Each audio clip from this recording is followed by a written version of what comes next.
So good morning, everybody. Welcome to our new blog. Today is the 28th of May, and we are en route to Darjeeling. So we got to NJP by 1:30 by the Vande Bharat Express, and then we took a taxi up to Darjeeling. Now, to just give you a brief, Darjeeling is a town in India's West Bengal state in the foothills of the Himalayas. This was once a summer resort for the British Raj, and it remains the gauge of the Darjeeling Himalaya Railways, or which is famously called the toy train, which was completed in 1881. And it's famous for the distinctive black tea grown on the platforms and plantations that dot its surrounding slopes. Its backdrop is the Mount Kanchenjunga, which is among the world's highest peaks. So, as we drive up, Darjeeling is not only the city of hills, it's just beautiful because you've got to see so much of uh, greenery and clouds and township. As you go up from the foothills, you can literally feel the change in climate. So, this is our drive up to Darjeeling as we pass all the small little shacks and homes that are so cute to look at. And the roads are a little winding. So from NJP, from the NJP station, it takes roughly 3 hours. And the cost for the cab in peak seasons is roughly around 3,000, between 3,200 and 3,500. So that's what a taxi takes if you want to book your own car. You can always go by a shared van or bus, which will cost you much less. But from say May, June, July, and August are considered peak months for tourism, so the rates are a little higher. And make no mistake, these rates are made by the Darjeeling Corporation. Good morning, everybody. Welcome to Darjeeling, and we are right now at the Peace Pagoda.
So now we are at the Rainbow Falls in Sonada,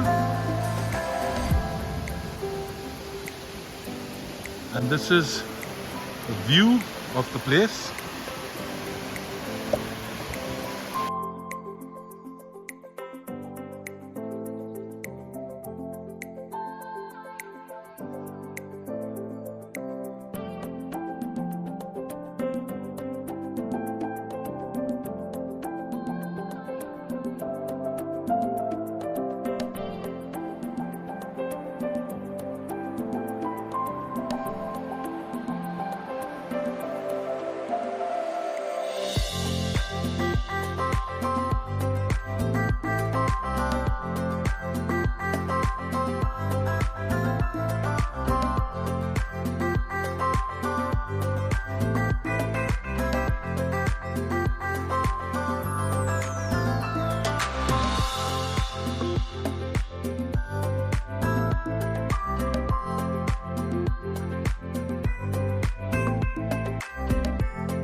Rivers flowing through the rocks here, but that's where we have to go.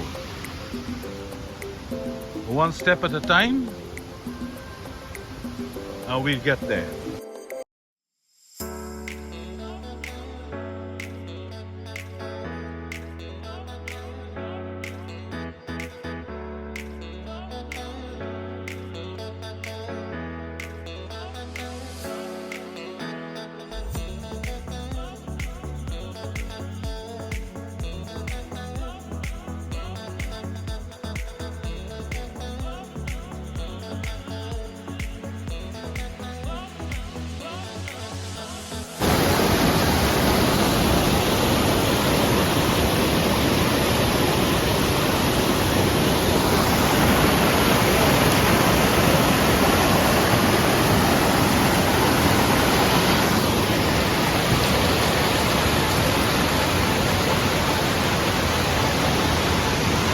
So that's the Rainbow Waterfalls in Sonada, and as you can see, it's flowing from right on top.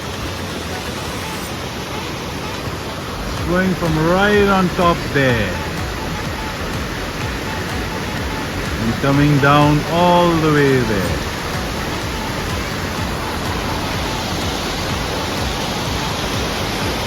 So let's cross this.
So if the sun comes out, then when the water hits those rocks there, It gives it a rainbow effect and you get all the colors of the rainbow.